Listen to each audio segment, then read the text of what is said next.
Good morning, everybody. Today, let us look at this topic of the age of revolutions 1830 to 1848. This is the period all over Europe revolutions taking place. That's why it is called the age of revolutions. This period is very important for the history of Europe, especially in France also. Okay, so here we know that the conservative regimes, who were the conservatives? The people who wanted to restore the old traditions, who were very orthodox or conservative. So the conservative regimes or the rule tried to consolidate their power. They wanted to join together or combine together all their power. We know that some of the powers were left for them, and also liberalism and nationalism came to be increasing associated with the revolution in many of the regions of Europe. This concept of liberalism and nationalism was gaining popularity also many regions of Europe. Such that we can find out some of the nation states which was formed later, like Italian and German states. These provinces of they had the provinces Italian and German states and some of the provinces of Ottoman Empire, that is in the Turkey, okay, Ottoman Empire, then Ireland and Poland, these regions, these states or these regions all, they were increasing the nationalist feelings and liberalism also. We can find there these revolutions here, what are in these regions, what revolutions were occurring, led by the liberal nationalists, those who wanted to liberate their nation. So they were known as liberal nationalists. They belonging to the educated class. We can find educated middle elite, which means educated middle class who became popular. Among whom were professors existed. Those who were educated middle class had the professors, school teachers, clerks, and members of the commercial middle class. That means who were engaged in trade and businesses. So among these people, the popularity of national liberalism and nationalism increased. So the first upheaval, that means uprising of this such kind of a revolution took place in France in July 1830. The first such kind of revolutions began from France in 1830 July. So the Bourbon kings or the Bourbon family or the Bourbon dynasty, we know, they had been restored to power during the conservative reaction. Okay, we know that after 1850, we know they were brought back to power. The Bourbon family was restored to power after 1815. So they were now overthrown by the liberal revolutionaries. Liberal revolutionaries had removed them or this family or the dynasty from power, and they also installed a constitutional monarchy. Constitutional monarchy. Monarchy means the king will rule or the ruler will be controlled by the constitution. So the monarch cannot take his own decision. He has to follow the rules or principles of the constitution. So liberal nationalists restored once again the constitutional monarchy with Louis Philippe as its head. Monarch is Louis Philippe then. So we know that here there was a remark by Metternich. When France sneezes, the rest of Europe catches cold. What is the meaning? When France sneezes, the rest of Europe, entire Europe catches cold. Which means if anything begins in France, it will easily spread to other parts of Europe. The July Revolution sparked an uprising in the Brussels, which led to the Belgium breaking away from the United Kingdom of the Netherlands.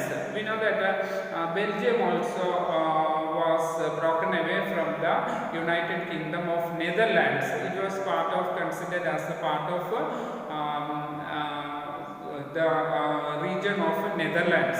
But so Brussels, the capital now, the present day capital of Belgium is Brussels. An uprising started in Brussels, which ended into the breaking up of or breaking away from the Belgium is breaking away from United Kingdom of Netherlands. Now, an event that mobilized the people, nationalist feelings among the educated elite across Europe was the Greek War of Independence.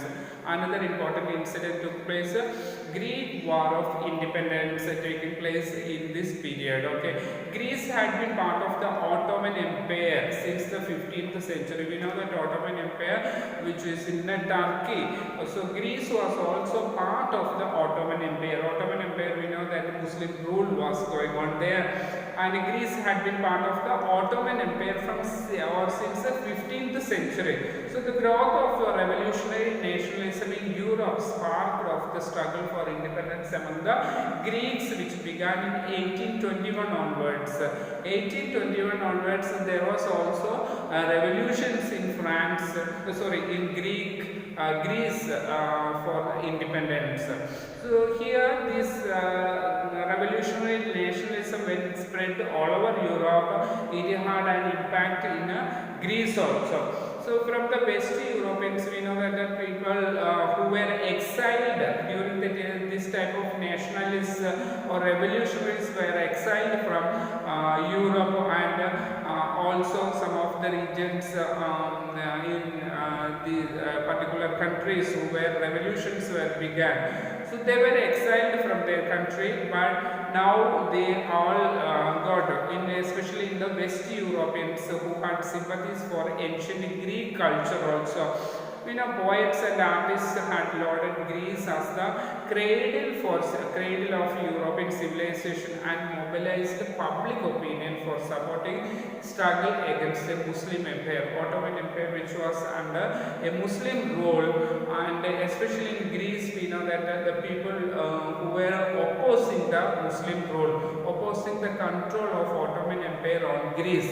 Now, how the people mobilized or the national feelings through the poems and stories, etc. They wanted to restore the ancient culture and tradition of Greece, which was based on Christianity. Now, the English poet Lord Byron organized funds and later went to fight in the war, where he died of fever in 1824. So, the Lord Byron, who was an English poet, he also collected funds and he also went for fighting in a war, but he died there in 1824. Finally, the Treaty of Constantinople in Turkey, the Treaty of Constantinople in 1832, important date, recognized Greece as an independent nation. So, as per the Treaty of Constantinople, Greece was liberated and Greece became an independent nation in 1832.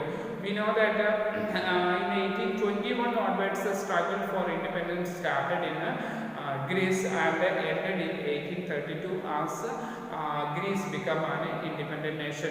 So, how the romantic imagination and national feelings are springing up in different parts of Europe. We know that it did not come, so the development of nationalism or this imagination or the national feeling not came up about only through the wars and territorial expansion. Sometimes we know that culture played an important role in creating the idea of nation. Culture of any region is also very important through their art and poetry, stories, music. They all, through these forms of different traditions, they also expressed or shaped the nationalist feelings.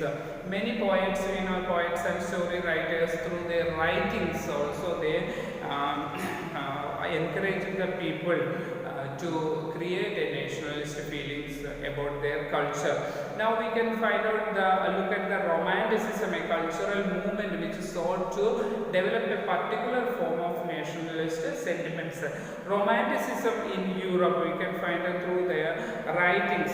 The romantic artists, especially the poets, generally criticized the glorification of reason and science. We know that they wanted to restore the old traditions and of Europe. Especially they mainly focused instead of emotions, intuitions and mystical feelings, instead of imaginations. We know that they wanted the traditional culture of their stories and poems, etc. Through that poems and stories, they had encouraged the people of Europe. Now we can find out some of the regions. Their effort was to create a sense of shared collective heritage. People of a particular region, they share a collective heritage or culture or tradition, their common cultural past. We know that we often think about on the basis of a nation. When we India, we think we are very proud to have our ancient past. We sort of say that in ancient period, India was many people came from China or Korea or Japan to India for learning here. Many such kind of international universities existed here. Now we are going abroad for learning, but many people came to India. So here also through these poets, also through their writings or artists also writings, they encourage the people to be or collectively, or they were giving importance to their common cultural past, etc. Other romantics such as the German philosopher Johann Gottfried Herder, another person Johann Gottfried Herder, he claimed that the true German culture was to be discovered among the common people. So common people in Germany were known as Das Volk. Okay, so through their these writings, our culture or common culture of the people of Germany should be identified. So how they were able to do this? Through the folk songs, folk poetry and folk dances, which were spirit of the nation, which was known as Volksgeist, which means in their language it is known as Volksgeist, which means a common spirit of nation. Okay, Germany wanted to be united as one nation. So there all the traditional folk poetry, folk songs or folk dances to be combined, to be brought back to the society now. So collecting and recording these forms of folk culture was essential for the project of nation building. Now what they felt is they wanted to collect all the folk songs which were existed earlier and wanted to be reintroduced in the society, so that people will be proud to listen and will be proud about their ancient culture. Now here the vernacular languages also was important, and the collection of local folklore or the poems and stories, which was not just to recover an ancient national spirit, but also to carry the modern nationalist message to a large audience who were mostly illiterate. People are mostly illiterate, so that they do not know how to read or write. They can only listen. When they are listening their ancient past, ancient culture, they will be encouraged, or nationalist feelings will be arising in the minds of people. So this was especially, we know that, so in the case of Poland, which had been partitioned at the end of the 18th century by the great powers, some of now Russia, Prussia and Austria, they had divided the Poland into many parts. It was divided into many fragments, so that people of Poland also felt that they wanted to be united as one nation state. Okay, so that even though Poland no longer had existed as an independent territory, national feelings were kept alive through their music and language. One example we can say that Karol Kurpinski, he was celebrated as the national struggle through his operas and music. So in such a way that through the operas or music or programs which he was conducting, Karol Kurpinski, he also encouraged the people through his music and operas, turning folk dances like the Polonaise and Mazurka. These were the folk dances existing in this region. These were considered as the nationalist symbols. Their folk dances and music all were recaptured, or they brought back to the society, the modern society then. So language too played an important role. We know that in our country also. Now how can we compare that one India, one language, such a ideology is also becoming prominent. So there also some important was given to languages, because during this period when Russian occupation occurred, the Polish language was forced out of the schools and Russian language was imposed everywhere. When Russia occupied the regions of Poland, Polish language was not given any importance. It was not allowed to teach in school. Instead, Russian language was given importance. So here, in 1831, an armed rebellion against Russian rule took place, which was ultimately crushed. And in 1813, people with arms fought against against Russia, but later on it was crushed by this revolution was crushed.